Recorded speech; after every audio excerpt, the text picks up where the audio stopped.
Mr. Deputy Speaker, with permission, I'd like to make a statement on the Covid-19 pandemic. We started this year as the freest country in Europe, thanks to the decisions that we made to open up in the summer and the defences that we've built. But we must not lose sight of the fact that this virus is still with us, and there are still likely to be difficult weeks ahead.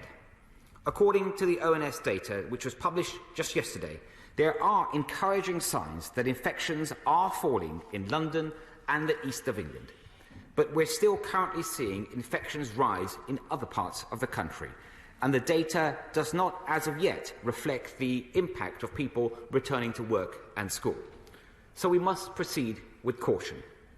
Omicron's far greater transmissibility still has the potential to lead to significant numbers of people in hospital. There's already almost 17,000 Covid-19 patients in hospital in England, and due to the lag between infections and hospitalisations, the NHS will remain under significant pressure over the next few weeks. It is encouraging, however, that during this wave we have not seen an increase in Covid-19 intensive care patients, and there are already early signs that the rate of hospitalisation is starting to slow. We know that Omicron is less severe, but no one should be under any illusions. It is severe for anyone that ends up in hospital, and that's far more likely if you have not had the jab. In many major cities in the USA, where the levels of booster vaccination are comparatively lower than the UK, pressures in intensive care are approaching the levels of last winter, and in Chicago, they've already exceeded the peak from last January. So we must remain vigilant and keep fortifying the pharmaceutical defences that we've built, some of the strongest in the world. And today I'd like to update the House on how we're making these pharmaceutical defences even stronger and how we're giving the NHS and this country what it needs to withstand this Omicron wave. Our primary defence is, of course, the vaccination programme. 79% of eligible adults have now had a booster, including 91%, over 91% of over 50s, who we know are more vulnerable to the virus. Per capita, we're the most boosted large country in the world. Data from the UK HSA, which was published on Friday, shows that around 3 months after those aged 65 and over received their booster, their protection against hospitalisation remains at around 90%. These vaccines don't just protect ourselves, our loved ones, but they protect the country's progress too. The reason why we've been able to start the year with much greater freedom than last year, with children back at school, with shops opening their doors, this chamber bustling with activity, is because that so many people have made the positive choice to get vaccinated.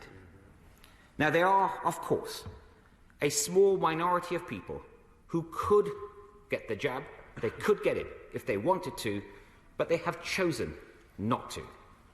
And let us be clear, the reasons that those people have also been able to enjoy the freedoms that they have today is because they are standing on the shoulders of those who have come forward, the 9 out of 10 people across the UK who have stepped forward to get the jab.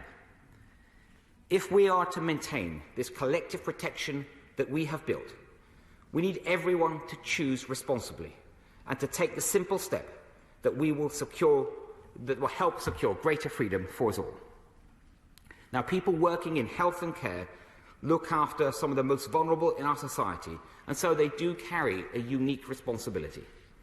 Last month, this House approved our plans that anyone working in health or wider social care activities that are regulated by the CQC will need to be vaccinated against Covid-19 if their roles involve direct contact with patients, unless, of course, they are medically exempt.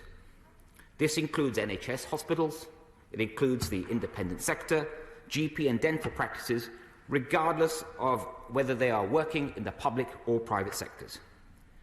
Uptake over the past few months has been very promising.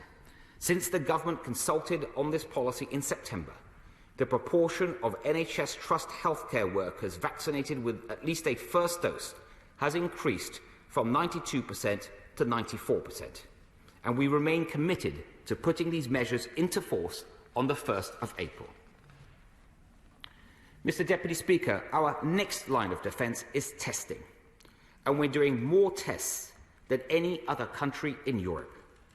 We raised the distribution of free lateral flow tests from 120 million in November to 300 million in December to meet the demands of the Omicron wave.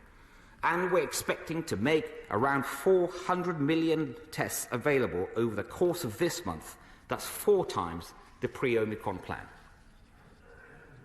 Mr. Deputy Speaker, our third line of defence is antivirals and treatments, where we've built the most advanced programme in Europe. We've now secured almost 5 million courses of oral antivirals, leading the whole continent in the number that we've procured per person. And we're already making these cutting-edge antivirals and treatments available directly to patients.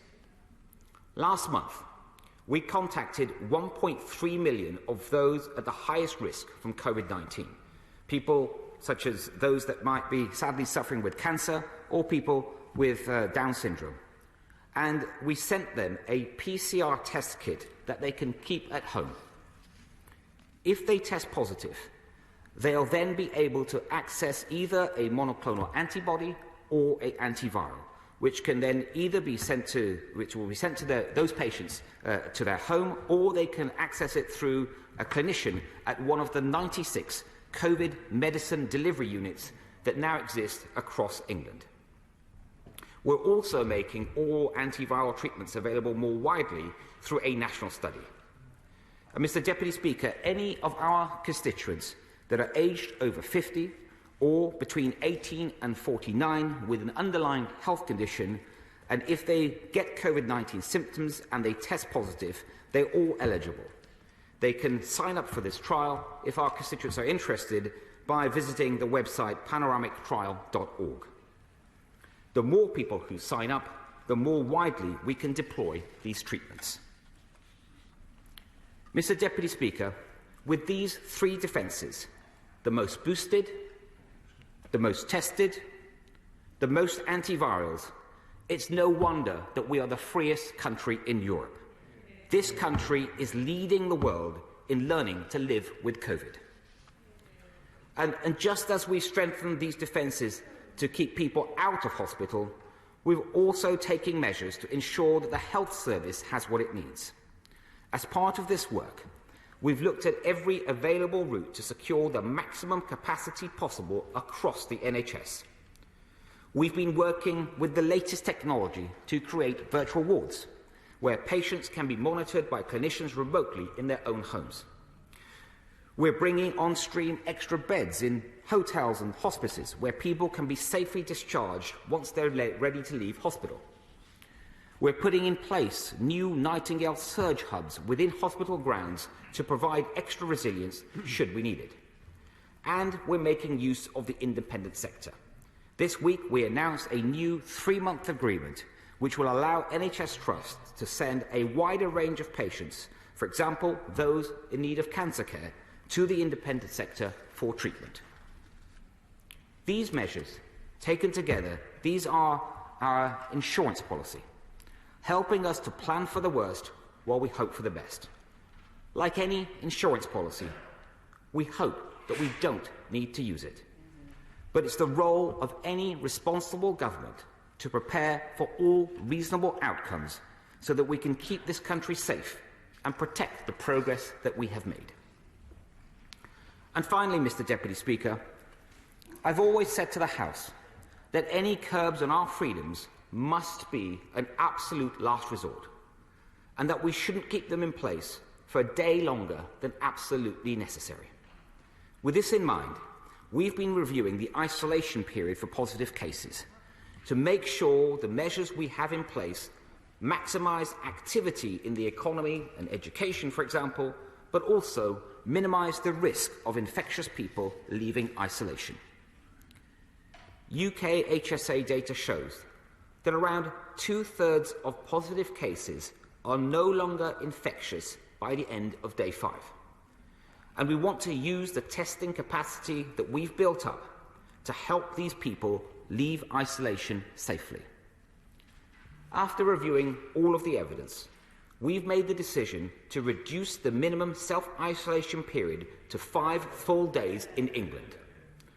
From Monday, people can test twice before they go, leaving isolation at the start of day 6.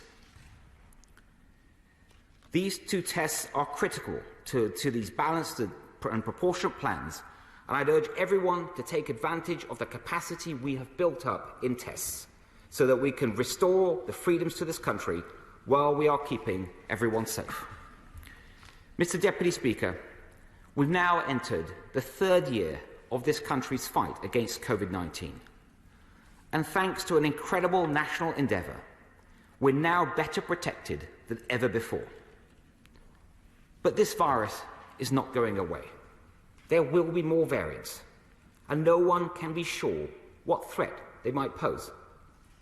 But we can be sure that our pharmaceutical defences, vaccines, testing and antivirals are the best way to protect our health and our freedoms as we learn to live with COVID. I commend this statement to the House.